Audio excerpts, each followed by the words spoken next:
For me, probably her best finding was when we were in Malaysia. We were looking for the big cats, and in one of the first days in the field, she just took off uphill in a big mountain, and she found a poached kill, so a poached site where a poacher had killed an animal, and they were able to set cameras and get the poacher.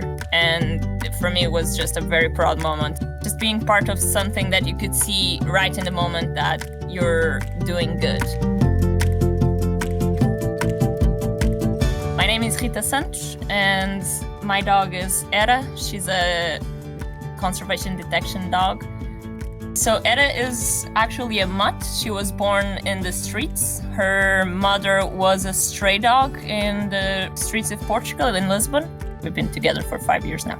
Hera's personality is she's probably a little bit shy around strangers, but after a few minutes, she just takes you in and you're part of the pack.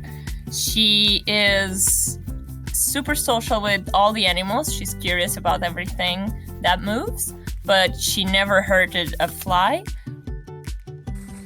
So Hera's job is to find all kinds of targets. Targets for us is what we train the dog to locate. In this case, targets that are helpful for conservation, to help monitoring species, to help elusive animals.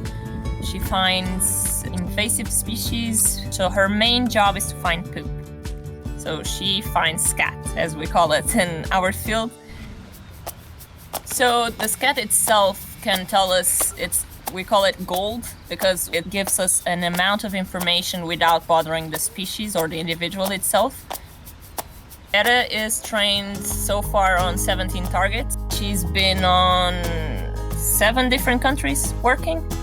Her main project is Iberian Wolf. She also did Italian wolf in Italy. She did brown bear in the Pyrenees. She did sea turtle nests in Greece and south of France. We work a lot in the south of France for grasshoppers and also like the lizards.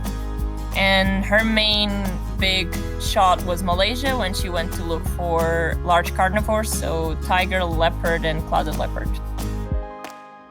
So the main thing we do look for in a dog for this kind of job is they're toy obsessive.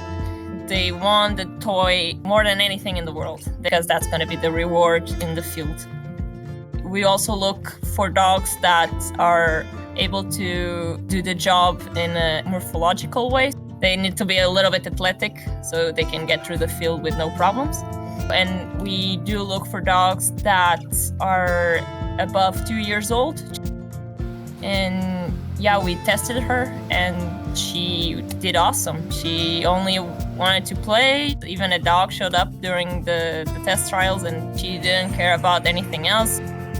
She came into my life to be the spare dog because it's also good to have 2 dogs so one doesn't get all the work and super tired. And she ended up doing the whole project herself because she's just a good detection dog. I would say that she enjoys to be working in the field because sometimes I can't take her into the car. She just looks at the cars like, nah, I want to keep going. I want to keep finding things. And yeah, every time she gets her ball, you can just see the happiness in her face, and finding samples and targets is just, it's her joy. Hera changed my life upside down. Hera changed my life in a drastic way. Just not for a bad thing, but for a good thing. I didn't know this job existed. And once I learned that and I was able to get Hera, we started to work full-time. So we go from project to project. So it's a kind of a lifestyle instead of a job. I think I am a better person in general just because I'm around dogs. And with her, with Hera especially, because she's able to kind of transmit this very calm energy when she's not working, so which kind of passes along to me, and I'm a very anxious person. She's the center of my world right now. I would like the world to know that conservation detection dogs can be very helpful. A good detection dog team is very accurate and very fast going through landscapes. They sweep an area like nobody else can. And it's just a very good tool to have available to help save our planet.